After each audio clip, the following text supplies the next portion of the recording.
Alhamdulillah alladzi ja'alana ummatan wahidah wa ja'alana ummatan marhumah bi bi'tsati nabiyir rahmah Muhammadin alaihi salam wassalah. Asyhadu an la ilaha illallah wa asyhadu anna Muhammadan abduhu wa rasuluh la nabiyya wa la rasula ba'dah.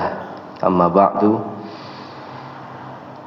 Hadirin hadirat jamaah salat subuh Masjid Al-Ikhlas yang dirahmati Allah Subhanahu wa taala, yang kami hormati jajaran pengurus takmir Masjid Al-Ikhlas yang dimuliakan oleh Allah Subhanahu wa taala. Pertama dan paling utama, kita bersyukur atas nikmat iman, nikmat Islam, nikmat kesehatan jasmani dan rohani, dan juga nikmat umur yang masih diberikan sampai saat ini. Tentu kita berharap setelah berpuasa dan beribadah di bulan suci Ramadan, sekarang kita berada di bulan Syawal, tentu kita berharap amalan-amalan kita diterima, dosa-dosa kita diampuni, dan kita benar-benar menjadi hamba-hamba Allah yang bertakwa. Salawat dan salam pada Nabi kita Muhammad sallallahu alaihi wasallam. Beliau bersabda, "Man kanat lahu madhlamatun li akhihi min 'irdihi aw syai'in falyatahallalhu minhu al-yawma qabla an la yakuna dinarun wala dirham. In kana lahu 'amalun shalih ukhidha minhu biqadri madhlamatihi wa in lam takun lahu hasanatun ukhidha min sayyiati sahibihi fahumila alaihi." Rawahul Bukhari. Yang artinya, jika ada seseorang di antara kalian pernah mendolimi orang lain, baik dalam urusan atau berkaitan dengan kehormatan seseorang tadi, atau hartanya, atau nama baiknya, atau apapun itu, falyatahallalhu minhul yaum, hendaklah dia meminta kehalalan kepada saudaranya tadi, al-yaum, pada hari ini, maksudnya ketika masih di dunia. Minta kehalalan ini kenapa Rasulullah memakai kata-kata falyatahallal? Karena kedoliman itu haram. Innallaha harrama alaikumudz zulma fala tadzalamu. Allah mengharamkan atasmu napa? Berbuat dolim. Tidak boleh saling mendolimi. Maka di situ Rasulullah menggunakan kata-kata hendaklah yatahallal. Sebenarnya tahallal niki artinya minta maaf. Minta maaf itu dibahasakan untuk meminta kehalalan atas keharaman kedoliman tadi yang telah diperbuat oleh dirinya kepada orang lain. Contohnya mendolimi orang lain niku haram, maka harus diminta kehalalannya supados napa? Supados bersih, ngoten lho. Itulah akhirnya di Jawa ini ada istilah halal bihalal niku. Untuk apa? Untuk menghalalkan sesuatu yang haram dalam diri kita yang berkaitan dengan orang lain, ngoten. Terus Rasulullah niku napa? Qabla an la yakuna dinar wala dirham. Sebelum datang ajal, sebelum datang hari kiamat, sebelum datang kematian, di mana saat itu tidak bermanfaat lagi napa? Dinar wala dirham.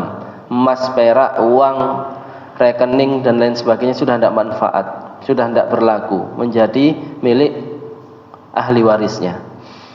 Artinya ini disuruh bersegera, ngoten. Datase untuk minta maaf niku mboten angsal ngerantosi Idul Fitri.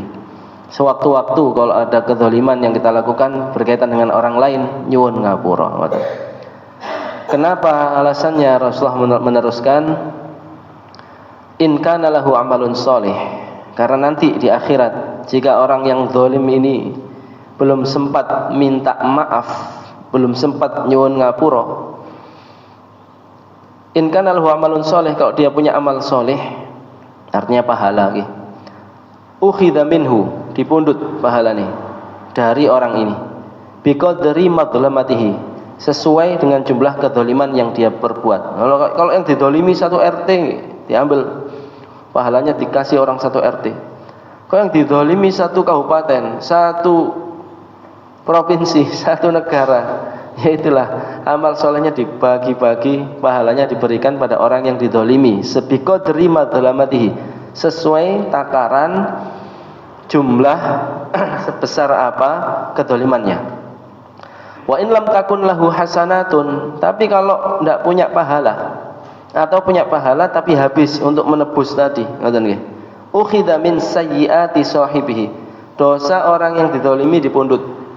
Fahumila alaihi, ditimpakan, dipikulkan kepadanya. Nah ini saya sampaikan ini dulu sebelum masuk ke materi tafsir. Momennya sepertinya pas, katanya ini Idul Fitri.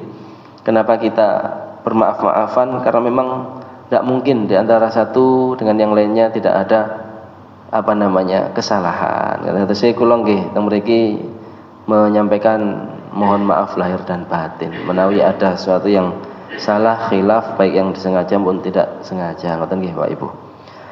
Baik Bapak Ibu yang kami hormati, ini kuau hadis riwayat Imam Bukhari nggih. Banyak versi hadis yang temanya seperti itu. Ini tadi salah satu redaksi hadisnya ada yang seperti itu. Riwayat Imam Bukhari. Bapak Ibu yang kula hormati, alhamdulillah pada pertemuan sebelumnya menawi mboten salah nggih niku ayat 28. Sekarang ayat 29. Nggih. 28 waktu itu membahas tentang betapa buruknya perbuatan kafir kepada Allah. Ayat 28 Allah memulai firman-Nya dengan kata-kata kaifa, bagaimana, yang mana di sini bukan untuk bertanya bagaimana tapi untuk mencela, litaubih wal ingkar, untuk mencela dan mengingkari apa perbuatan yang disebut setelah itu ya. Ini kenapa? Kaifa takfuruna, bagaimana mungkin kamu itu kafir kepada Allah. Ngaten nggih. Kaifa takfuru billahi wa kuntum amwatan fa ahyakum. Waktu itu sudah kita bahas bahwa nikmat terbesar adalah kamu diciptakan. Nah, kita semua diciptakan oleh Allah niki akhirnya bisa menikmati fasilitas kehidupan dari Allah Subhanahu wa taala ini karena kita ada. Menawi mriki mboten enten nggih mboten saged menikmati. Maka sungguh durhaka sudah diciptakan ternyata beringkar kepada yang menciptakan. Tidak percaya kepada yang menciptakan, yaitu Allah Subhanahu wa taala. Tetapi di ayat 28 Allah membahas tentang kebesarannya, nikmat agung, nikmat paling istimewa, yaitu nikmat manusia itu diciptakan. Lalu diingatkan kalau seperti itu kok kamu kafir, berarti itu keterlaluan. Lalu pada pertemuan sebelumnya saya menyampaikan ilustrasi atau gambaran anak yang durhaka. Kamu sungguh celaka, durhaka kepada orang tuamu, karena dari kecil kamu diopeni, dicukupi, diberi sandang pangan papan. Kok sampai sekarang tidak menuruti perintah orang tuamu, melawan, berkata saja tidak boleh, kok sampai melawan dengan tindakan membentak. Masya Allah, ini tidak pantas, karena selama ini banyak kebaikan. Nah Allah di ayat ini juga seperti itu, ayat 28. Nanti ada hubungannya dengan 29 Bapak Ibu. Di ayat 28 Allah menegur, tidak pantas, sudah dibaiki sekian banyak kok kafir, kok tidak nurut, kok mboten iman. Jadi orang-orang kafir ditegur, kamu ini sangat tercela, sangat hina, sangat keterlaluan, durhaka, sudah diciptakan oleh Allah, dihidupkan, diadakan, kok ternyata tidak beriman, malah membangkang, malah mendustakan utusan-utusannya, mendustakan kitab suci Al-Qur'an. Nah, ditutup ayat 28 yang kita bahas pada pertemuan sebelumnya. Wa ilaihi turja'un, ilingo nanti sampean kabeh itu balikin nang Gusti Allah, dikembalikan pada Allah. Kata, nah di ayat 29 yang akan kita bahas pada hari ini membahas tentang tanda-tanda kebesaran Allah yang lain, agar orang kafir itu semakin sadar. Tujuannya memang ini untuk orang-orang kafir, tapi kita juga harus mengambil pelajaran dari ayat-ayat suci Al-Quran secara umum, meskipun itu teguran untuk orang munafik, teguran untuk orang kafir saat ayat itu diturunkan, tapi Al-Quran ini sifatnya universal, sifatnya ini hudal linnas, petunjuk bagi seluruh umat manusia. Bismillahirrahmanirrahim, kita masuk ayat 29. Huwallazi khalaqalakum ma fil ardi jami'an thumma istawa ilas samaa'i fasawwahunna sab'a samawat wa huwa bikulli syai'in alim. Yang artinya, dialah Allah yang telah menciptakan untukmu apa-apa yang ada di bumi secara keseluruhan. Jami'an itu semua, atau kalau diterjemahkan secara bahasa Indonesia tidak letterlek atas niku nggih. Dialah Allah yang telah menciptakan semua yang ada di bumi untukmu. Nah, ngoten. Setelah ayat 28 membahas napa? Allah menciptakanmu. Sekarang Allah menunjukkan, aku sing nyiptakno kabeh fasilitas muka bumi ini. Ngoten. Tsumma stawa ilas samai.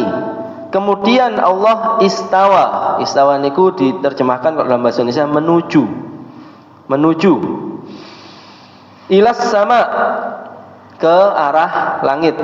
Nah, nanti kita baca tafsirnya nggih. Ini ayat mutasyabihat ini. Ayat mutasyabihat pertama di dalam urutan Al-Qur'an dari Al-Fatihah sampai Anas nggih niki. Tsumma stawa ilas sama ini nggih. Fasawwahunna sab'a samawat. Lalu Allah menciptakan dengan sempurna atau menyempurnakan langit itu menjadi 7 langit. Sab'a samawat, 7 langit. Wa huwa bikulli syai'in alim. Dan dialah Allah yang Maha mengetahui terhadap segala sesuatu. Ditutup ayat ini. Kalau di 28 setelah diingatkan kita diciptakan oleh Allah, ditutup dengan nanti kamu dikembalikan pada Allah. Di sini diawali dengan Allah menciptakan apa yang ada di bumi dan Allah Maha mengetahui segala sesuatu. Awal dengan akhiran itu cocok. Gimana kita memahami kecocokannya? Orang yang menciptakan atau orang yang membuat mesti semerap detailnya. Ya, contoh masjid niki. Nggih. Kalau Pulau Tanglet panjenengan di mana Pak? Bor-boran sumur ya Pak? Sumur bor-boran untuk air, pompa air niku lho. Di mana? Sing semerap sinten? Nggih sing ngebor. Nah, tanya kalau misal di suatu tempat ada bermasalah air. Nang ndi iki bor-boran piyen? Tanya dulu sejarahnya orang yang menyaksikan, apalagi orang yang membuat ngoten. Nggih, terus yang tahu di mana saja. Intinya orang yang membuat sesuatu, manusia saja nggih, mesti tahu dengan apa yang dia buat. Ibu-ibu ini kalau masak jenengan incipi wae enak. Apa yang resep Dik? Ngertos, beliau yang masak. Ngoten. Dokter nggih ngoten, meracik obat misal nggih.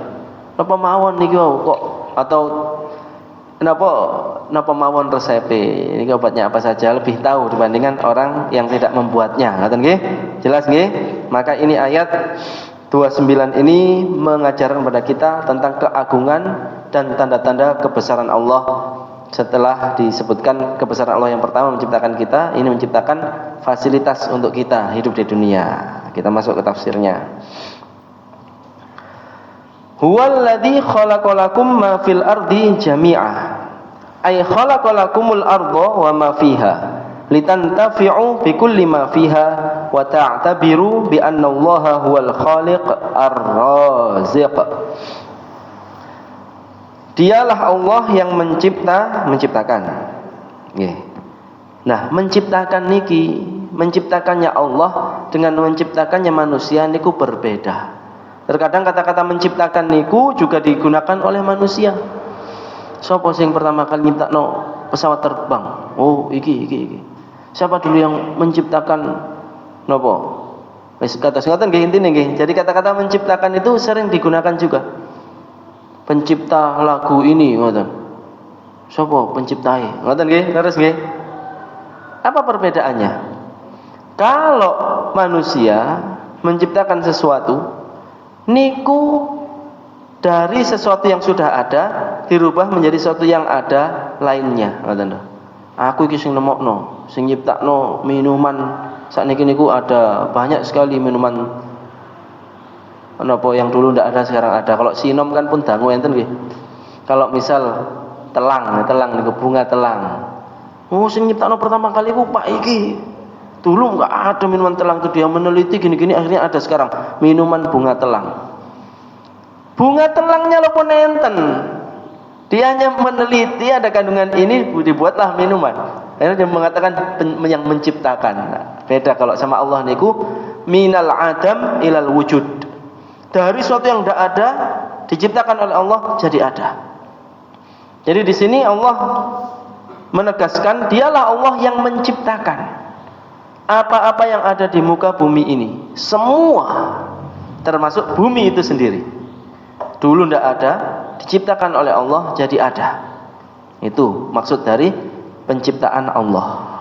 Atau dari yang tidak ada jadi ada, termasuk diri kita manusia. Yang dibahas di ayat 28, dulu kita semua tidak ada, kemudian oleh Allah diadakan, dihidupkan, ditiupkan ruh, dewasa, nanti kembali tidak ada lagi. Masuk alam barzakh, jasad dikebumikan, terus dibangkitkan lagi. Nah, ini semua kebesaran Allah. Sama dengan bumi, tidak ada, diciptakan Allah jadi ada. Makanya intinya kata-kata khalaqa di sini adalah aujada. Aujada niku menjadikan sesuatu yang sebelumnya tidak ada menjadi ada.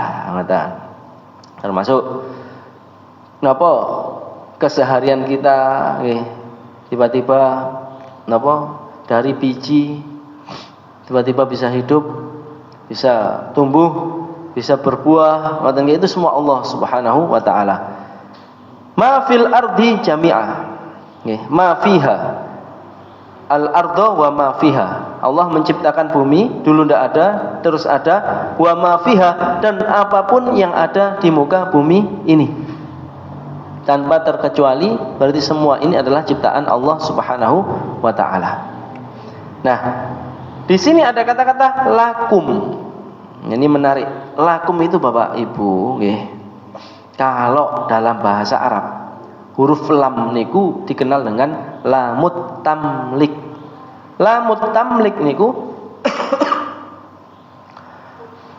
lam, huruf lam yang artinya untuk menunjukkan kepemilikan.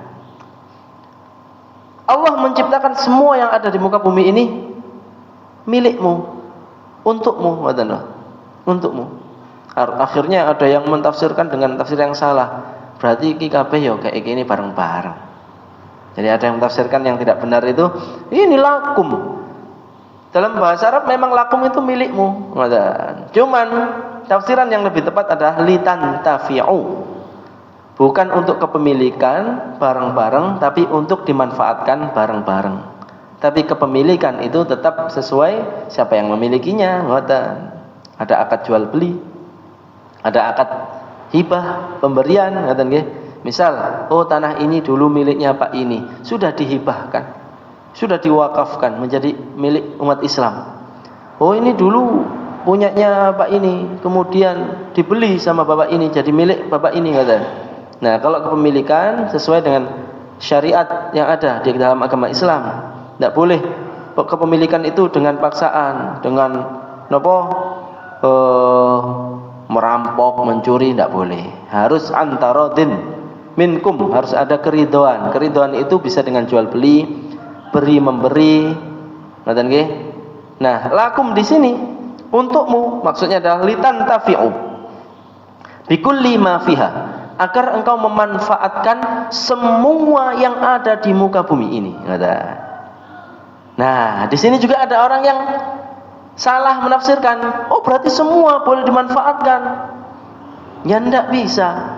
Karena ayat ini dibatasi dengan ayat-ayat yang lain. Ayat-ayat yang lain niku ada tentang mana yang haram, mana yang halal. Contoh, hurrimat alaikumul maitah, atau innama harrama alaikumul maitah, enten ayat seperti hurimat alaikumul maitatu waddamu wa lahmul khinzir wa ma uhilla bihi li ghairillah. Diharamkan atasmu napa al maitah, bangkai. Ini kan seakan-akan bertolak belakang sama ayat ini. Jare kabeh sing nang dhuwure bumi iki oleh dimanfaatno.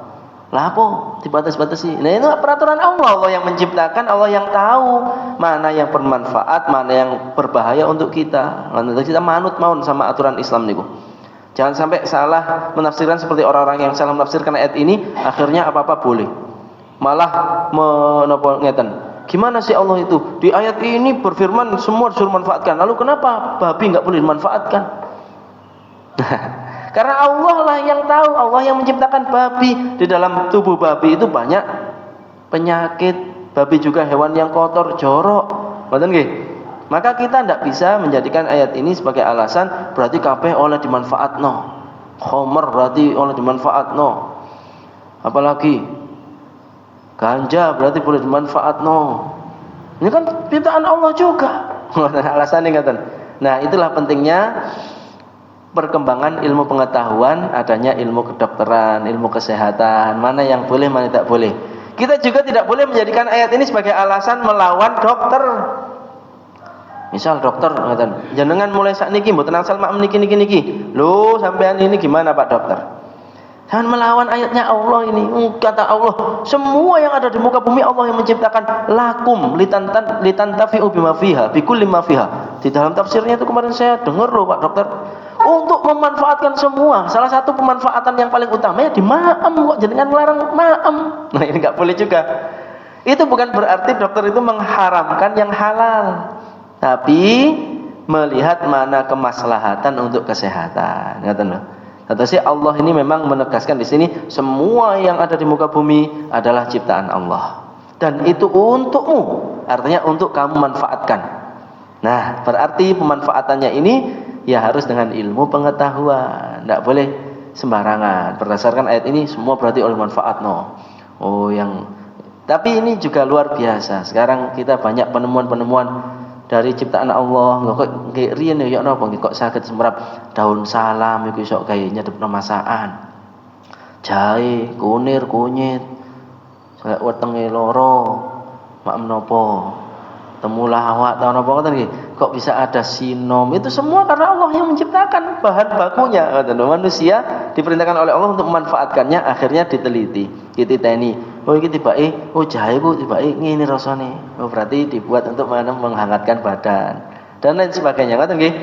Itu maksud dari lakum. Lakum niku litantafi'u bikulli ma fiha, nomor setunggal. Untukmu, makna dari untukmu, Allah menciptakan bumi dan seisinya ini secara keseluruhan ini ciptaan Allah agar dimanfaatkan olehmu wahai sekalian umat manusia dengan ketentuan-ketentuan dan batasan-batasan yang ditetapkan oleh Allah. Yang kedua, maksud dari lakum adalah wa ta'tabiru bi annallaha huwal khaliq ar-razik. Dan juga harus pemanfaatan penciptaan Allah di muka bumi ini harus mengantarkan kita pada satu posisi atau satu keadaan kita bisa i'tibar.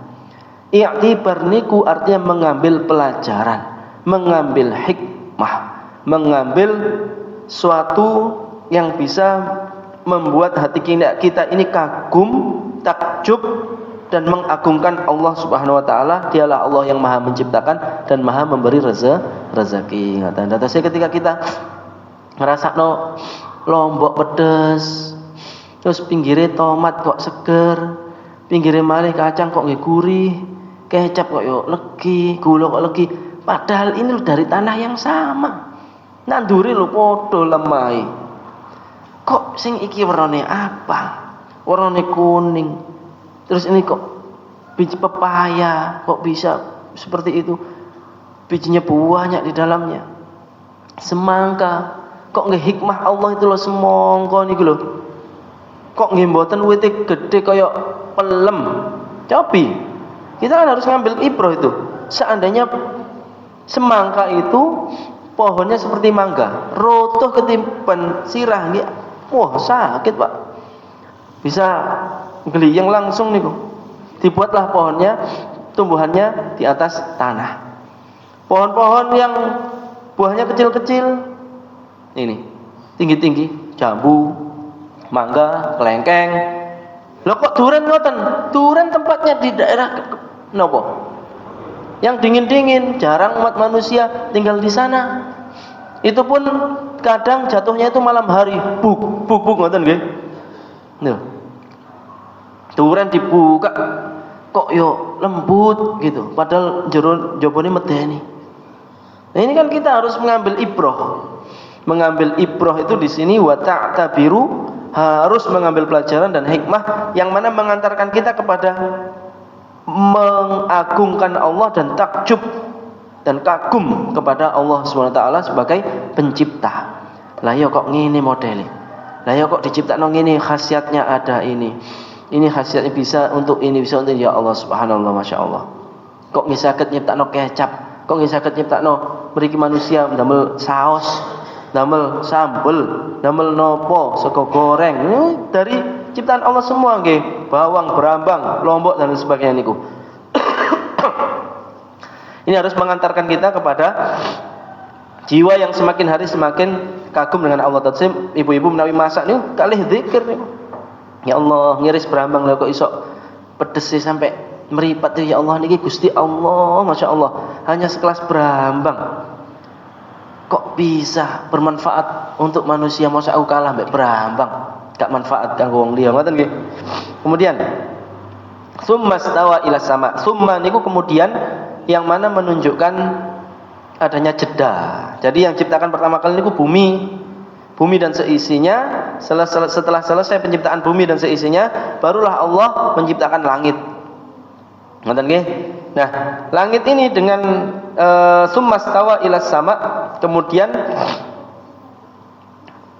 menuju langit. Nah, ini jangan diartikan menuju, karena menuju itu kan kita dari rumah menuju ke Masjid Al-Ikhlas, ngoten nggih. Dari satu tempat ke satu tempat itu kan makhluk. Sedangkan ini Allah Subhanahu wa taala, para ulama mengkategorikan istawa atau istiwa ini ayat mutasyabihat. Ayat mutasyabihat niku adalah la ya'lamu haqiqatal makna illallah. Tidak ada yang mengetahui hakikat makna yang sebenarnya kecuali Allah. Maka dalam ayat mutasyabihat ini banyak ada beberapa pendapat bagaimana kita mensikapi ayat mutasyabihat. Ayat yang hanya Allah yang ngerti apa maksudnya menuju langit. Langit belum diciptakan, kan habis menciptakan bumi dan seisinya menuju langit. Berarti langitnya sudah ada, berarti bukan seperti itu. Artinya ini yang paling aman dalam menyikapi atau mengartikan atau memaknai ayat mutasyabihat dengan rumusan apa? Allahu a'lam pun. Tapi poin di sini adalah fasawwahunna sab'a samawat. Lalu Allah menjadikan langit niku 7 langit, 7 lapis. Di dalam surat Al-Mulk nih enten ngoten. Walladzi tabarakalladzi biyadihil mulku wa huwa ala kulli syai'in qadir. Alladzi khalaqal mauta wal hayata liyabluwakum ayyukum ahsanu amala wal azizul ghafur. Alladzi khalaqa sab'a samawati tibaqa. Yang mana Allah menciptakan 7 lapisan langit. Ini pun ada beberapa tafsiran nggih. Tapi saya rasa tidak perlu diperpanjang. Intinya ada yang berpendapat sab'ah di sini ya memang 7. Ada yang mengartikan 7 itu hanya bahasa kiasan, tidak hanya 7, bisa banyak. Samawat langit itu juga ada yang mengartikan bukan langit yang berlapis-lapis itu, tapi planet. Ada yang mengatakan galaksi. Jadi kita kan galaksi Bima Sakti nggih. Ada galaksi itu sampai 7, bahkan nanti banyak ngoten. Ada yang tafsiran seperti itu. Tapi yang lebih enak atau lebih dekat pendekatan dengan pemahaman, kita pakai tafsiran yang berpendapat bahwa 7 lapis. Di sini disebutkan sab'a samawatin muhakkamatal bina. Wa dzalika dalilul qudrah al-bahirah. Allah menjadikannya 7 lapisan langit tanpa tiang. Nggih. Kalau masjid ini ada tiangnya 2 mengokohkan atap. Jadi bumi diciptakan, langit sebagai atap tanpa tiang, nggih mboten ambruk menisor. Yang menguatkan lagi 7 langit ini adalah 7 lapisan, bukan 7 galaksi, bukan 7 planet, bukan 7 lebih dari 7. Kiasan saja 7 itu artinya banyak, ngoten. Adalah hadis tentang Isra Mi'raj. Nggih. Di hadis Isra Mi'raj Rasulullah menjelaskan dan menegaskan, beliau ditemani malaikat Jibril setelah memarkir buruk di Masjidil Aqsa di Palestina. Beliau diajak oleh malaikat Jibril naik ke langit. Langit pertama bertemu Nabi Adam, kedua Nabi Isa dan Nabi Yahya, ketiga Nabi Yusuf, keempat Nabi Idris, kelima Nabi Harun, keenam ketemu Nabi Musa, ketujuh ketemu Nabi Ibrahim, baru lanjut ke Sidratul Muntaha. Nah ini akhirnya yang dipilih oleh pendapat mayoritas ulama bahwa sab'a fasawwahunna sab'a samawat. Allah menciptakan langit, kemudian dijadikan langit itu 7 lapis, 7 tingkat, 7 langit ngoten nggih. Terus istawa tadi, istiwa itu kita serahkan pada Allah. Maksudnya apa? Menuju, itu kalau terjemahan bahasa Indonesia. Karena ada di ayat lain, tsummastawa 'alal arsy. Kemudian Allah beristiwa, bersemayam di atas arsy. Ini juga ya harus kita kembalikan maknanya pada Allah. Allah alam, lebih selamat kita. Kata nggih. Kemudian ditutup ayat ini dengan firman-Nya, wa huwa bikulli syai'in alim, ay wa huwa alimun bikulli ma khalaqa wa dara'a. Allah lah yang Maha mengetahui dengan semua yang diciptakannya dan dikembangbiakannya. Ya Allah niku menciptakan lalu dikembangbiakan. Seperti manusia, ciptakan satu Nabi Adam, terus wa khalaqa minha zaujaha, diciptakan pasangannya ya dari jiwa yang satu tadi. Kemudian wa batha minhuma rijalan katsiran wa nisaa, dijadikan banyak berkembang biak sampai kita di sini. Termasuk tumbuh-tumbuhan, hewan-hewan, napa mawon sama Allah itu dikembangbiakkan, dilestarikan, dan itu Allah mengetahuinya karena Allah yang menciptakannya.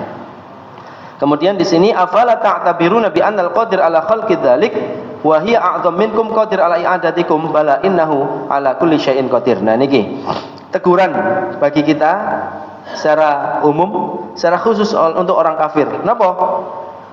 Langgih sudah diberitahu Allah Maha Kuasa seperti itu.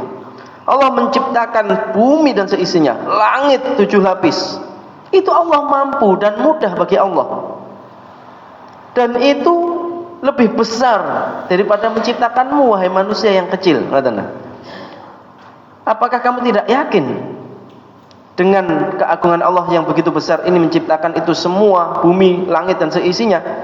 Apakah kamu tidak yakin bahwa Dia mampu untuk mengembalikanmu lagi hidup setelah kamu mati? Nah, kan orang kafir enggak percaya akan adanya hari kebangkitan. Di sini dalam tafsirnya salah satu tujuan Allah memfirmankan ayat 29 ini adalah menegur orang kafir yang mosok wong mati ya mati wis mari. Tuh jangan salah, ada nanti kembali dihidupkan lagi. Wong nyiptakan saja bisa dari yang tidak ada jadi ada, apalagi hanya mengembalikan penciptaanmu yang sebelumnya ada kemudian meninggal jadi tulang belulang diciptakan lagi. Bala innahu ala kulli syai'in qadir. Ketahuilah bahwa Allah Maha Kuasa atas segala sesuatu, termasuk menghidupkan kamu lagi wahai manusia. Kata sini kuau.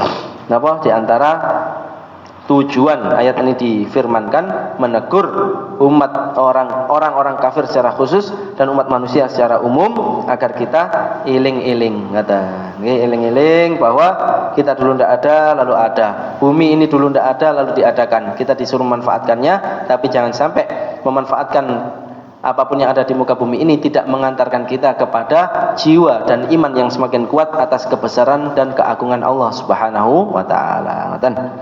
Ya, mungkin niku mawon kang saged mriki bahas pada pagi hari ini, mugi enten manfaatipun, kirang lebih pun nyuwun ngapunten. Assalamualaikum warahmatullahi wabarakatuh.